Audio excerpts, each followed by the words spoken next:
ಎಷ್ಟು ದೇವ್ರಿಗೆ ಎಷ್ಟು ಅನ್ಕೊಂಡ್ರು ಆಗ್ಲಿಲ್ಲ ನಮ್ಗೆ. ಆಸ್ಪತ್ರೆ ಕೂಡ ಎಷ್ಟು ತೋರಿಸಿದ್ವಿ ಸ್ವಾಮಿ, ಹೊಸಪೇಟೆ ಅಲ್ಲೆಲ್ಲ ಹೋಗಿ ಬಂದಿವಿ, ಆಗ್ಲಿಲ್ಲ.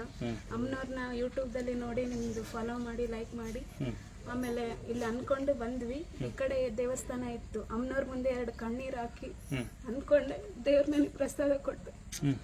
ಎಷ್ಟು ವರ್ಷ ಮಕ್ಕಳಿಲ್ಲ? 10 ವರ್ಷ ಸ್ವಾಮಿ. ಯಾವ ಊರು ತಮ್ಮದು? ಸಿರುಗುಂಪ ಬಳ್ಳಾರಿ ಜಿಲ್ಲೆ. ಈಗ ಆರಾಮಿದ್ಯಾ? ಆರಾಮಿದ್ದೀನಿ. ಸುಖವಾಗಿದ್ಯಾ? ತಗೋ ನಿನ್ನ ತೋರ್ ಮನೆ ಹುಡ್ಕೊಂಡ್ಕಂದ ಖುಷಿಯಾಗಿದೆಯಮ್ಮ. ಮಗು ನೀಟಾಗಿ ನೋಡ್ಕೊಳ್ಳಿ. ನೋಡಿ, ವಿಡಿಯೋ ಮಾಡೋ ಉದ್ದೇಶ ದುಡ್ಡು ಮಾಡ್ಲಿಕ್ಕೆ ಖಂಡಿತ ಅಲ್ಲ. ದಯವಿಟ್ಟು ನಿಮಗೆ ಏನೋ ಮನಸ್ಸು ಹಿಡ್ಕೊಳ್ಳೋ ಬದಲು ನೋಡಿ, ಮೊನ್ನೆ ಒಬ್ಳು ಹುಡುಗಿ ನಮ್ಮ ಬಗ್ಗೆ ಬೈಕೊಂಡು ಅಲ್ಲಿ ಬಂದು ಹೋಗ್ಯಾಳೆ. ಇಲ್ಲಿ ನಾವು ಅನ್ಯಾಯ ಮಾಡ್ತೀವಿ ಅಂತ ನಿಮ್ಮ ಮನಸ್ಸಿಗೆ ಇದ್ರೆ ಬರಬೇಡಿ. ಅವಳ ಅಕ್ಕ ಅಳ್ತಾವಳು. ಇಲ್ಲಿ ನಂಬಿಕೆ ಇದ್ರೆ ಮಾತ್ರ ಬನ್ನಿ. ಇಲ್ಲಿ ಏನು ಗೊತ್ತಾ, ದೇವಸ್ಥಾನ ನಮ್ಮ ದೇವಸ್ಥಾನ ನಂಬಿಕೆ ಎಷ್ಟು ನಡೀತೈತಿ ಅಲ್ಲ. ನಂಬಿಕೆ ಇದ್ದಾರೆ ಬನ್ನಿ, ಯಾರು ಕಷ್ಟ ಇದ್ದಾರೆ ಬನ್ನಿ, ತೋರ್ ಮನೆ ಅನ್ಕೊಂಡ್ ಬನ್ನಿ. ಗಂಡು ಮಕ್ಕಳು ಬನ್ನಿ, ನಿಮಗೂ ಯಾರಿಲ್ಲ ಅಂದ್ರೆ ಬನ್ನಿ, ಇವನ್ ಕೆಲಸ ಮಾಡಿ, ನಿಮಗೂ ನಮ್ಮ ಕಲೆ ಸಹಾಯ ಮಾಡ್ತೀವಿ.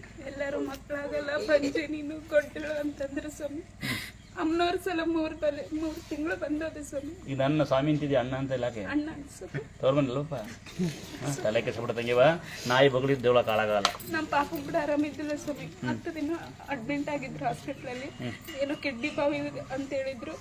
ಪಾಪ ಬೇಷಾದ್ರೆ 5 ತಿಂಗಳಾಗ ಬರ್ತೀನಿ ಅಂತ ಹೇಳಿದ್ರು ಸ್ವಾಮಿ. ಪಾಪ ಆರೋಗ್ಯ 5 ತಿಂಗಳಾಗ ಆಗ್ಲೇ ಬಂದೋದು ಸ್ವಾಮಿ. ಈಗ ಮಗ ದೇವರು ಮಗುಗೆ ಆಯಸ್ಸಾರ ಕೊಡ್ಲಿ. ಮನೇಲಿ ಹಾಲವನ್ನ ಮಾಡಿ ತಾಯಿ ನಿವೇದನೆ ಮಾಡ್ಕೊಂಡು ಊಟ ಮಾಡ್ಕೊಂಡು ಬನ್ನಿ, ಏನೂ ಹೋಗಲ್ಲ. ಸರ್ವಾರೋಗ್ಯ ಸಿದ್ಧಿರೋ ಹೌದಾ?